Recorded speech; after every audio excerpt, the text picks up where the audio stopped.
Assalamualaikum warahmatullahi wabarakatuh. Bertemu lagi di channel Fatur Edukasi. Pada kali ini kita akan melanjutkan pembelajaran yang selanjutnya berkaitan dengan tema yang pertama, subtema yang pertama juga pada pembelajaran 4. Dan kali ini akan saya rangkum pembelajaran 4, 5, dan 6 karena masih dalam satu topik yang sama, yaitu berkaitan dengan tumbuhan sahabatku.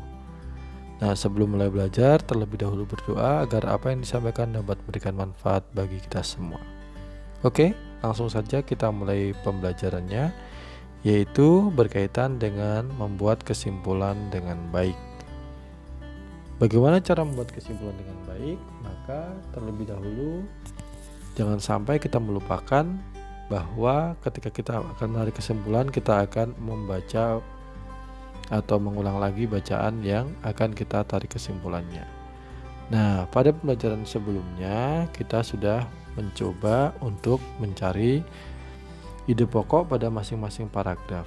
Itu sebagai landasan untuk kita melanjutkan pembelajaran kali ini, dimana setelah kita kemarin membuat ide pokok nih, silahkan nanti kalian buka kembali diagram tentang perkembangan jagung dan baca dengan seksama kembali, ya, berkaitan dengan perkembangbiakan jagung. Karena kemarin kalian sudah menuliskan ide pokoknya, maka dari ide pokok yang ada itu silahkan dibaca berulang kembali. Kira-kira kesimpulannya dari bacaan yang disajikan itu apa? Itu yang lebih utama, ya. Jadi nanti pada dasarnya kesimpulan itu diambil dari penggabungan ide-ide pokok dan secara umum bercerita atau menceritakan tentang apa. Itu adalah kesimpulan dari sebuah bacaan. Jadi ketika kalian membuat kesimpulan, maka terlebih dahulu kalian harus memahami mana ide pokok pada masing-masing paragraf tersebut. Sehingga dengan demikian kalian dapat memisahkan mana atau mengumpulkan menjadi satu, himpunan menjadi satu bacaan tersebut. Kembali lagi disampaikan bahwasanya urutannya adalah teks yang ada, bacaan yang ada, kita gali ide pokoknya, kemudian baru kita tarik kesimpulan dari ide pokok yang ada. Jadi kesimpulan dari bacaan yang ada itu bisa dilihat dari ide pokok yang ada, kemudian kita kumpulkan menjadi satu dan kita cari garis tengahnya atau benang merahnya dari bacaan tersebut memiliki kesimpulan tentang apa. Nah, itulah berkaitan dengan pembelajaran berkaitan dengan membuat kesimpulan. Jadi landasannya sudah kita awali dari hari kemarin berkaitan dengan kita mencari ide pokok pada masing-masing paragraf yang ada pada cerita tentang perkembangbiakan tentang jagung itu sendiri. Oke, mari kita lanjutkan pembelajaran selanjutnya, yaitu berkaitan dengan masih penanaman nilai-nilai pada Pancasila. Kemarin kita sudah juga mengupas tentang sila yang pertama, sila yang kedua, dan kita kali ini akan belajar tentang sikap dan perilaku yang sesuai dengan nilai Pancasila, sila yang ketiga. Yang pertama yaitu mengembangkan sikap saling menghargai antar suku, agama, ras, dan antar golongan. Ingat kembali, sila yang pertama adalah sila tentang ketuhanan, yang kedua adalah kemanusiaan yang adil dan beradab, dan tiga adalah persatuan Indonesia. Nah, maka dari itu, mengembangkan sikap saling menghargai antar suku, agama, ras, dan antar golongan itu salah satu wujud dari kita mempererat persatuan di lingkungan kita, lingkungan terkecil hingga lingkungan terbesar, yaitu negara kita, negara Indonesia. Yang kedua, mengembangkan sikap saling asah, saling asih, dan saling asuh. Jadi kita harus peduli terhadap sesama, saling mengasihi antar satu dan yang lainnya, dan saling menjaga antar satu yang lainnya. Itu karena mempermudah kita untuk menjalin persatuan dan kesatuan di lingkungan kita masing-masing. Poin yang ketiga adalah sikap yang harus dikembangkan, yaitu tidak membeda-bedakan warna kulit, suku, dan etnik. Jadi misal ada siswa baru masuk di sekolah kita, namun misalnya berbeda keyakinan dengan kita, apa yang harus kita lakukan? Maka ya kita biasa saja tanpa harus membedakan si A dan si B, atau warna kulitnya berbeda. Nah, tidak perlu kita harus mengucilkannya, namun kita tetap harus menjaga bersama dengan cara berkomunikasi dengan baik tanpa membeda-bedakan antara teman yang satu dengan teman yang lainnya. Nah, berkaitan suku misalnya ketika ada siswa yang berbeda suku dengan kita atau suku minoritas, ada yang mayoritas di situ misalnya suku A dan ternyata ada salah satu teman kita yang berbeda suku, maka kita tetap tidak harus membeda-bedakan tapi menyamakan semua sikap kita terhadap mereka. Dan yang keempat adalah membina persatuan dan kesatuan demi terwujudnya kemajuan bangsa dan negara.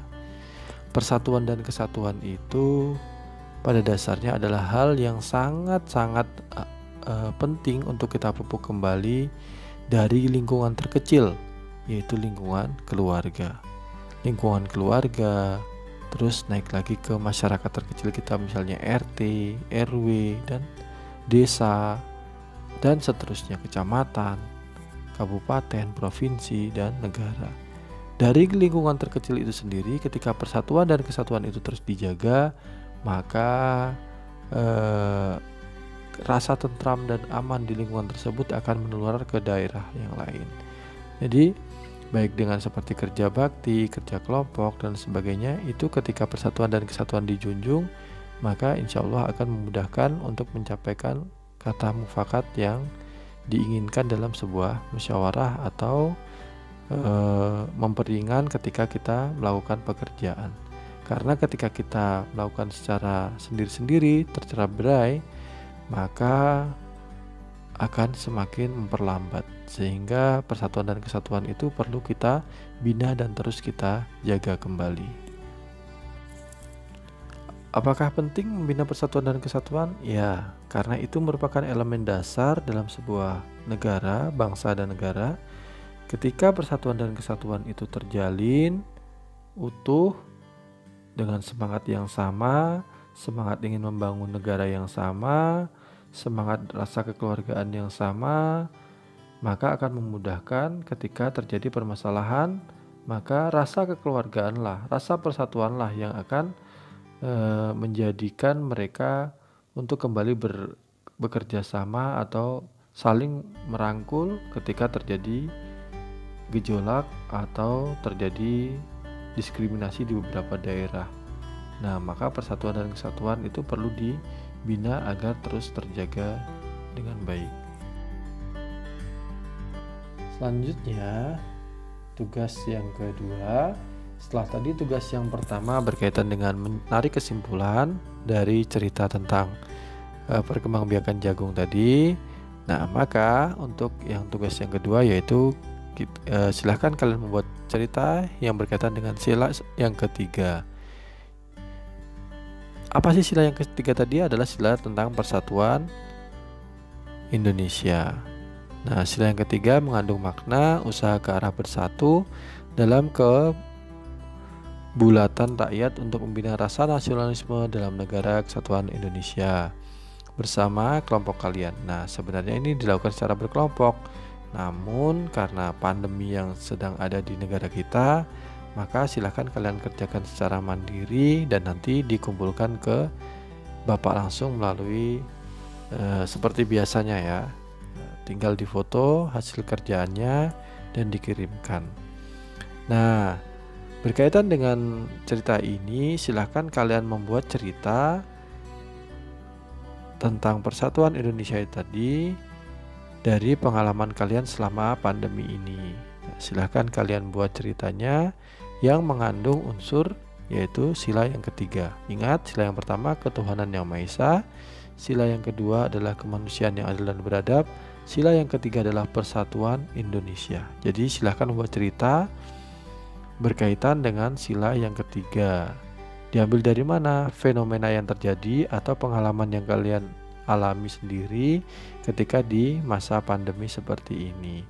Ingat, berkaitan dengan sila yang ketiga. Jangan sampai salah nanti kalian membuat cerita berkaitan dengan sila yang pertama atau sila yang kedua.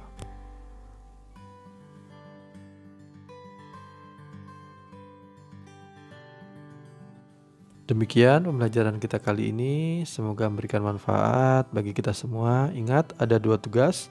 Yang pertama tadi membuat kesimpulan berkaitan dengan cerita yang sudah kalian cari ide pokoknya pada hari kemarin. Dan selanjutnya adalah ini tadi membuat cerita berkaitan dengan pengalaman dari sila yang ketiga di masa pandemi kali ini. Oke, untuk pembelajaran kali ini Bapak cukupkan sekian. Semoga memberikan manfaat. Bapak akhiri, Assalamualaikum warahmatullahi taala wabarakatuh. Selamat belajar.